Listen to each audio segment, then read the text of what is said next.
है दोस्तों, 70% स्ट्रैटेजीज और प्लान फेल हो जाते हैं खराब एग्जीक्यूशन की वजह से। यहाँ पर एग्जीक्यूशन का क्या मतलब है ये मैं आपको एक एग्जाम्पल से बताता हूँ। मान लीजिए आपको एक वीडियो बनानी है। अगर उसमें यूज होने वाला कैमरा, माइक, एक्टर और स्क्रिप्ट अच्छी होंगी और उनको अच्छी तरीके से यूज किया जाएगा तो वीडियो बनाने का एग्जीक्यूशन अच्छा होगा, जिससे वीडियो अच्छी बनेगी। और खराब होगा तो खराब बनेगी, यानी खराब एग्जीक्यूशन होगा। दूसरे शब्दों में कहें तो किसी काम को करने का तरीका। मैं आपको वीडियो बनाना नहीं सिखा रहा, मैं तो बस ये बता रहा हूँ अगर इस वीडियो में मैं एग्जीक्यूशन शब्द को यूज करूँ तो उसका क्या मतलब होगा। ये वीडियो उन सभी के लिए है जो अपने गोल्स अचीव नहीं कर पा रहे हैं किसी न किसी प्रॉब्लम की वजह से। आज मैं आपको क्रिस मैकेन्सी की book the 4 discipline of execution से वो 4 डिसिप्लिन बताने वाला हूँ जिनकी हेल्प से आप या कोई भी इंसान अपने गोल सेट कर सकता है और उन्हें इफेक्टिवली एग्जीक्यूट कर सकता है। ये 4 डिसिप्लिन इतने पावरफुल क्यों है ये समझाने के लिए मैं आपको थोड़ा सा ऑथर के बारे में बताता हूँ। क्रिस मैकेन्सी ने अपने करियर की शुरुआत स्टीफन कवी के साथ फ्रैंकलिन कवी में की थी, जो कि एक ऑर्गेनाइजेशन है जहां पर उन्होंने कई सालों तक सेन केवी और जिम होलिन के साथ 1000 से ज्यादा टीम और 100 से ज्यादा ऑर्गेनाइजेशन पर रिसर्च की। उनमें 4 प्रॉब्लम सबसे ज्यादा थी, जिनमें पहली प्रॉब्लम है मैनेजर और उनकी टीम को पता ही नहीं था कि इस ऑर्गेनाइजेशन के जरूरी लक्ष्य यानी इम्पोर्टेंट गोल क्या है। सिर्फ 15% एम्प्लॉय ही जानते थे इस ऑर्गेनाइजेशन के इम्पोर्टेंट गोल क्या है। Number 2,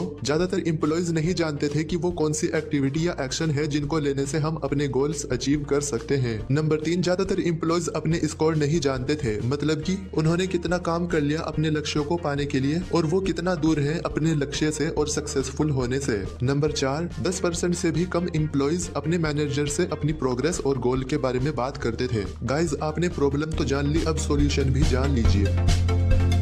discipline number 1, focus on your widely important goal, जिन्हें हम शॉर्ट में विग कहेंगे। गाइज, मुझे बताइए अगर आप एक ही समय पर कार भी चलाएंगे, बर्गर भी खाएंगे और फोन पर भी बात करेंगे तो क्या आप उन तीनों पर 100% ध्यान दे पाओगे? नहीं दे पाओगे। आपका ध्यान 3 जगह बट जाएगा, जिसकी वजह से आप कोई भी एक काम ठीक से नहीं कर पाएंगे। ना ही ड्राइविंग ठीक से कर पाएंगे, ना ही फोन पर बोल रहे इंसान की बातों पर ध्यान दे पाएंगे और ना ही खाना खा पाएंगे। यही बात मैकेन्सी समझाते हैं कि हमें एक समय पर एक ही काम करना चाहिए, तभी हम उस पर अपना 100% ध्यान दे पाएंगे। वाइडली इंपोर्टेंट गोल यानी ऐसा गोल जो बाकी दूसरे गोल से बहुत ज्यादा इंपोर्टेंट हो। हर एक गोल वाइडली इंपोर्टेंट गोल नहीं हो सकता, क्योंकि कुछ काम ऐसे होते हैं जिन्हें हम ना भी करें तब भी काम चल जाता है और कुछ ऐसे होते हैं जिन पर काम करना ही होगा। वही आपके विग यानी वाइडली इंपोर्टेंट गोल हो सकते हैं। अपने विग पर काम करते समय जो प्रॉब्लम हम फेस करते हैं, ऑथर ने उनको नाम दिया है व्हर्लविंड, जिसका हिंदी में मतलब होता है बवंडर। फॉर एग्जाम्पल, आपने आज का विग सेट किया अपनी प्रोजेक्ट फाइल को कंप्लीट करना। जब आप उस पर वर्क करते हो और उस बीच कोई और भी आपको अपना काम बता दे या फिर कोई दूसरा काम आपको याद आ जाए या फिर आपके किसी फ्रेंड का कॉल आ जाए या मैसेज आ जाए जिसकी वजह से आपका ध्यान अपने विग से हट जाए, उन सबको वर्ल्डविन कहते हैं यानी बवंडर, जिनसे हमें बहुत दूर रहना है ताकि हम अपने विग यानी वाइडली इंपोर्टेंट गोल को अचीव कर सके। मैं समझता हूँ आपके पास एक साथ बहुत सारे गोल होंगे अचीव करने के लिए और वो सब के सब इम्पोर्टेंट भी हो सकते हैं, पर अपने गोल को इफेक्टिवली एग्जीक्यूट करने के लिए जरूरी है कि आप उनमें से कोई 1 या 2 सेलेक्ट करें और फिर उन पर काम शुरू करें। ऐसा नहीं है बाकी के गोल आपको छोड़ने होंगे या उनको भूलना होगा, बस अभी के लिए उनको होल्ड पर रख दीजिए ताकि आप अपना काम इफेक्टिवली कर सकें। किसी काम को इफेक्टिवली करने के लिए जरूरी है कि आप उसको अपना 100% फोकस दें। अपने विग को जान लेने के बाद अब जानते हैं कि कैसे अपने विग को इफेक्टिवली सेट करें, और इसके लिए ऑथर ने हमें एक फॉर्मूला दिया है, from X to Y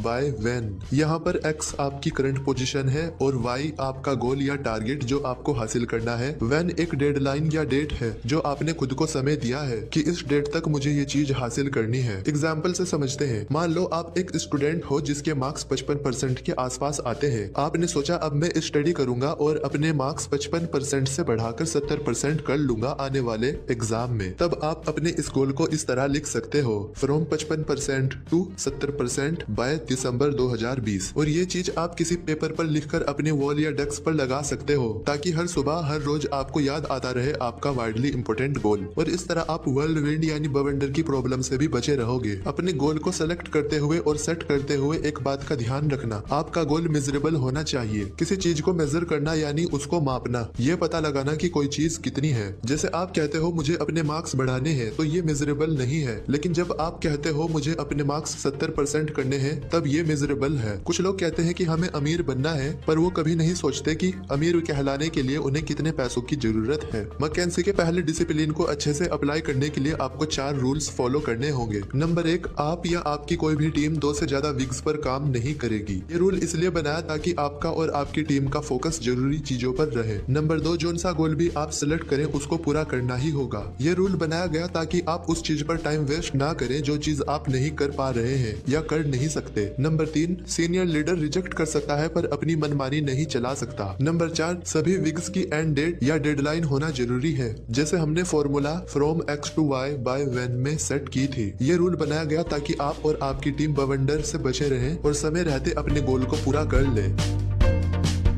discipline number 2, act on the lead measures. Discipline 1 में अपने विग को सेट करने के बाद डिसिप्लिन 2 में आपको पता चलेगा कैसे एक सही रास्ता चुने अपने गोल को अचीव करने के लिए। अपने विग पर काम शुरू करते ही आपको 2 तरह का आउटकम या रिजल्ट मिलेगा, जिनमें से एक होगा लैग मेजर्स और दूसरा होगा lead measures. Lag measures basically आपका टारगेट है जो आपको हासिल करना है, और इस टारगेट को हासिल करने के लिए आप जो एक्शन, टाइम और एनर्जी लगाने वाले हो वो होगा लीड मेजर्स। फॉर एग्जाम्पल, आपने विग सेट किया, अपना वजन 110 किलोग्राम से घटाकर 75 किलोग्राम करना है अप्रैल 2020 तक। तो इस विग में 110 किलोग्राम आपका लैग मेजर है, और वजन घटाने के लिए आप कितने दिन डाइट पर रहने वाले हो और कितने टाइम तक एक्सरसाइज करने वाले हो वो हुआ आपका लीड मेजर्स। इन दोनों में से लीड मेजर ज्यादा इंपॉर्टेंट है क्योंकि इस पर हमारा ज्यादा कंट्रोल होता है। लीड मेजर से जो आपको इन्फॉर्मेशन मिलेगी उससे आपकी लाइफ में बड़े बदलाव आ सकते हैं, क्योंकि अब आप अंदाजा लगा सकते हो अगर मैं 3 दिन की डाइट और हर रोज 1 घंटा एक्सरसाइज करने पर 7 दिन में 2 किलो वजन घटा सकता हूँ, तो अगर अगले हफ्ते मुझे 5 किलो वजन घटाना है तो मुझे कितनी एक्सरसाइज करनी होगी और कितना डाइट पर रहना होगा। आपने 2 डिसिप्लिन जान लिए, 2 और रह गए बस। Number 3, keep a compelling score board. Imagine कीजिए आप एक रेस में दौड़ रहे हो। अगर आपको पता ना हो कि रेस कितने किलोमीटर की है और रेस को जीतने के लिए और कितनी दूर दौड़ना है, तो क्या ऐसी रेस में दौड़ते हुए आपको मजा आएगा? नहीं आएगा। आप कुछ देर तक दौड़ते रहोगे, फिर उसके बाद थक कर हार मान लोगे। लेकिन जब आपको पता रहता है कि रेस 2 किलोमीटर की है और आपने ऑलरेडी 1 किलोमीटर की दूरी तय कर ली है, तब अगर आप थक भी जाते हो तब आपके अंदर से एक आवाज आती है कि थोड़ा और दौड़ ले, प्लीज थोड़ा और दौड़ ले, 1 किलोमीटर तो रह गया, जीत जाएगा, थोड़ा और दौड़ ले, बस थोड़ी दूरी पर ही मंजिल है। यही बात ऑथर ने डिसिप्लिन नंबर 3 में समझाई है कि हमें अपने स्कोर नोट करते रहना चाहिए। इससे हम इंगेज रहते हैं, मोटिवेट रहते हैं और काम में उत्साह बना रहता है। कभी नोटिस करना, जब आपको पता रहेगा कि आप जीत रहे हैं या हार रहे हैं या फिर आप अपनी मंजिल के बहुत ज्यादा करीब हैं, तब आप बहुत सीरियस होकर काम करते हो और पूरे फोकस के साथ अपने गोल पर काम करते हो। बवंडर भी आपको रोक नहीं पाता। गाइज, आपने जो विग सेट किया था formula from X to Y by when की हेल्प से, उसके लैग और लीड मेजर्स को किसी चीज पर लिखकर अपने डेस्क या वॉल पर लगा दे, ताकि हर रोज आपके याद रहे कि आज आपको क्या करना है अपने लक्ष्य की ओर जाने के लिए। डिसिप्लिन नंबर 3 को अप्लाई करते हुए कुछ बातों का ध्यान रखना। पहली, आपका स्कोर बोर्ड सिंपल होना चाहिए, जिसको देखते ही आपको समझ में आ जाना चाहिए आपका लक्ष्य क्या है और आप उससे कितना दूर हो और कितना पास हो। दूसरा, अगर आप किसी टीम के साथ काम करते हो तो आपका स्कोर बोर्ड सभी के लिए विजिबल होना चाहिए, ताकि आपकी टीम जान सके कि हम अपने लक्ष्य की ओर जा रहे हैं या फिर उससे भटक रहे हैं। तीसरी, आपके स्कोर बोर्ड में लैग और लीड मेजर दोनों होने चाहिए। स्कोर बोर्ड पर डिटेल शो करने के लिए आप बार चार्ट या पाई चार्ट भी यूज कर सकते हैं।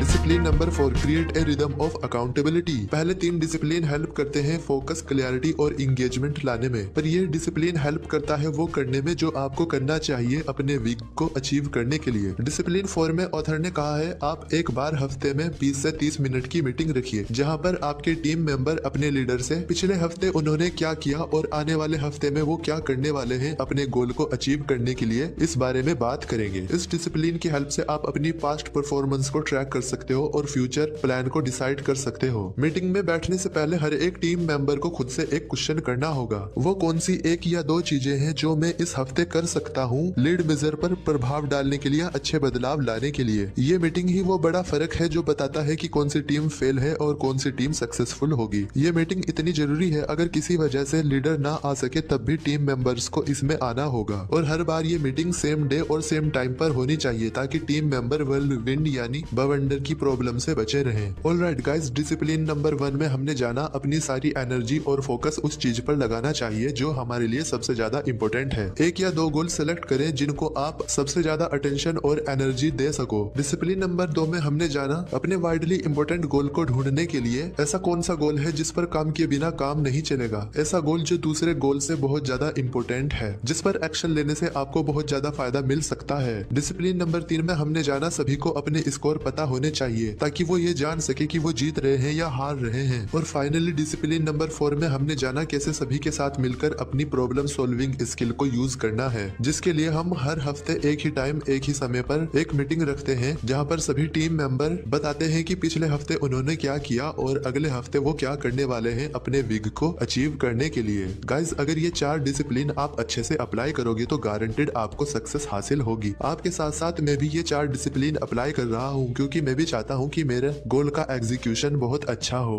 थैंक यू गाइज, उम्मीद है आपको ये वीडियो पसंद आई होगी। आपने अब तक हमारे चैनल को सब्सक्राइब नहीं किया है तो इमीडिएटली चैनल को सब्सक्राइब करें और वीडियो को इमीडिएटली लाइक और कमेंट भी कर दें। जल्दी मिलेंगे और भी बेहतर वीडियो के साथ। Thank you so much.